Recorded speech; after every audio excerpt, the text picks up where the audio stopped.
Welcome, one and all, in here, out there, all around the world, to The Late Show. I'm your host, Stephen Colbert. And folks, thank you, Father. Please. Thank you, Padre.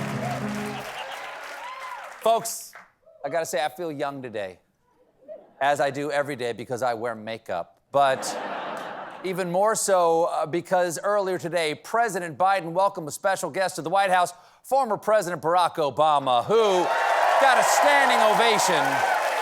That must be nice. Wish I knew what that felt like. Then, hopefully, they locked the doors to keep him in. You can come out after the midterms.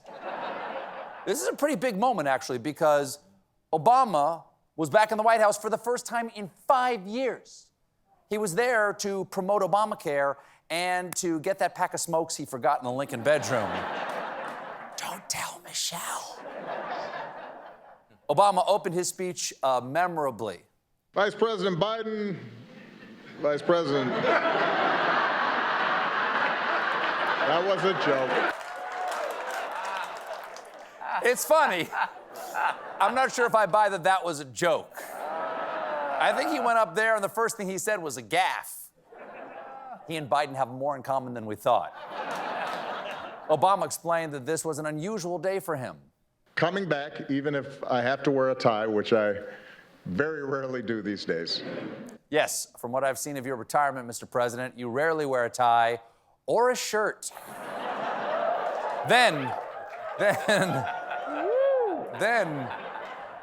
he then looked back at what it took to get the Affordable Health Care Act going. Republicans tried to repeal what we had done. They tried explicitly to make it harder for people to sign up for coverage.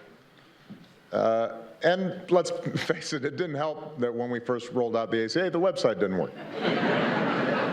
That was not one of my happiest moments.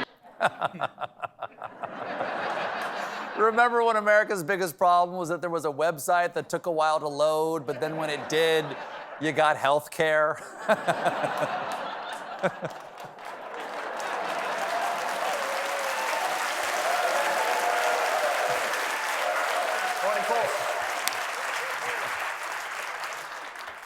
Yes, we can. Then President Biden got his turn to reminisce. Mr. President, welcome back to the White House, man. Feels like the good old days. Being here with you brings back so many good memories. We just had lunch together, and we weren't sure who was supposed to sit where. He's joking, obviously, but it still must be nice that Biden no longer has to sit at the vice president's table. Now, supposedly,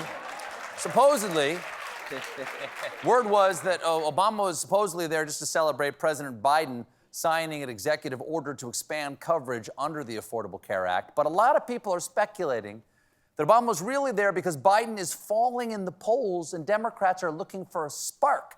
Okay, I understand that theory, but isn't that like trying to get the spark going with your wife by inviting her sexy old boyfriend that broke up with her at your anniversary dinner? Hey, look who's here, honey. Look who's here. Look who I invited. Come on.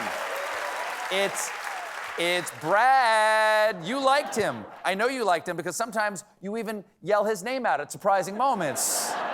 Is this getting you going? Sing some Al Green, Brad. He paddleboards. Hey, speaking of Washington, you guys remember the Supreme Court? Well, turns out Ketanji Brown Jackson is on a clear track to be confirmed later this week as the Supreme Court's 116th justice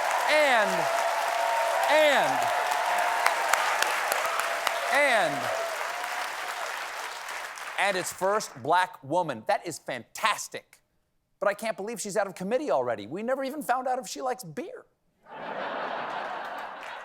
It became clear that Jackson would be confirmed when she got public endorsements from Republican Senators Susan Collins, Mitt Romney, and Lisa Murkowski. And I'm being told all three of them have now been censured by the Republican Party, and Murkowski is being primaried in Alaska by the QAnon polar bear. Another kind of silly to see a bear.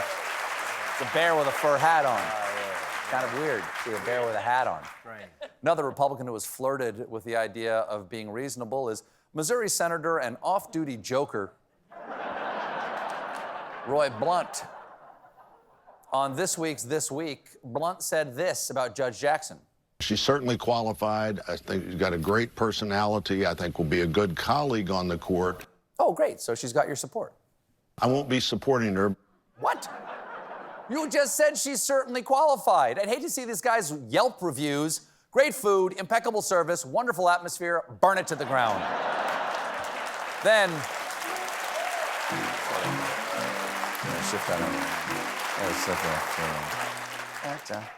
Then Blunt demonstrated true bipartisanship by trying to have it both ways. She's certainly going to be confirmed. I think it'll be a high point for the country to see her go on the court and take her unique perspective to the court. I won't be supporting her, but I'll be joining others in understanding the importance of this moment. No.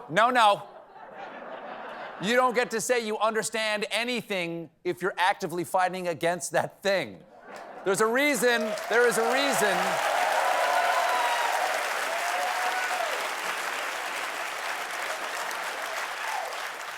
There's a reason Avengers Endgame didn't look like this. I understand the importance of this moment. Iron Man was right the whole time. Bye! While some Republicans have broken ranks to support soon-to-be Justice Jackson, they are fully united against what they say is the real threat to America, cartoon rodents making your children gay. You see, Disney spoke out against Florida's stupid and hateful Don't Say Gay bill. So now,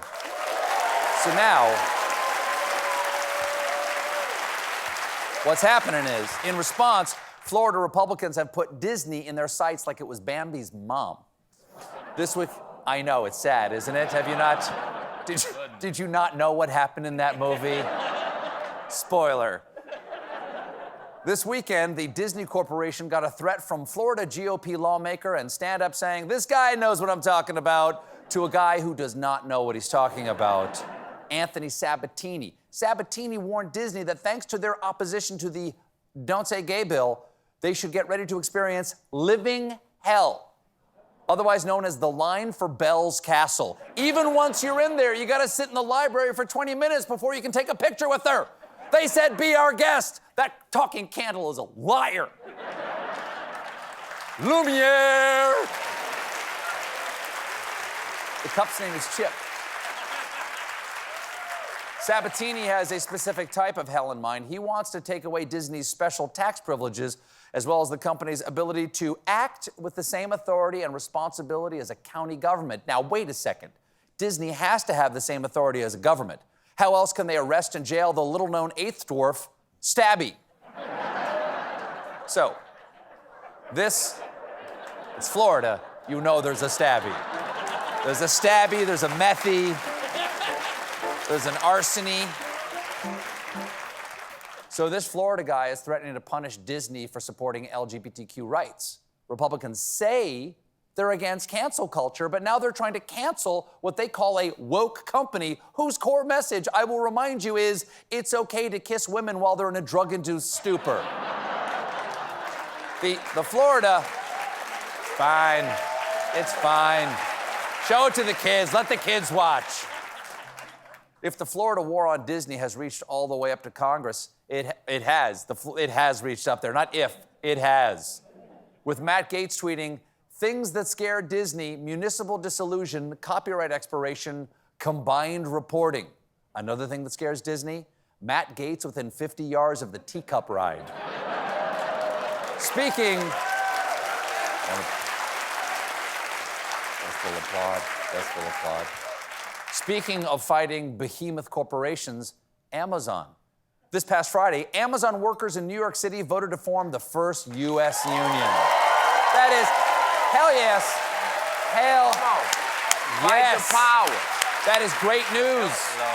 That's fantastic. And Amazon is now going all out to make sure it never happens again. Leaked documents show they're planning a new messaging app for their employees, which would ban words that pertain to organizing a union, including unfair, injustice, ethics, diversity, fairness, pay raise, and phrases like "this is dumb" or "this is concerning." But if you can't say this is dumb, how are they supposed to describe this hat? The app. Choo, choo. Choo, choo.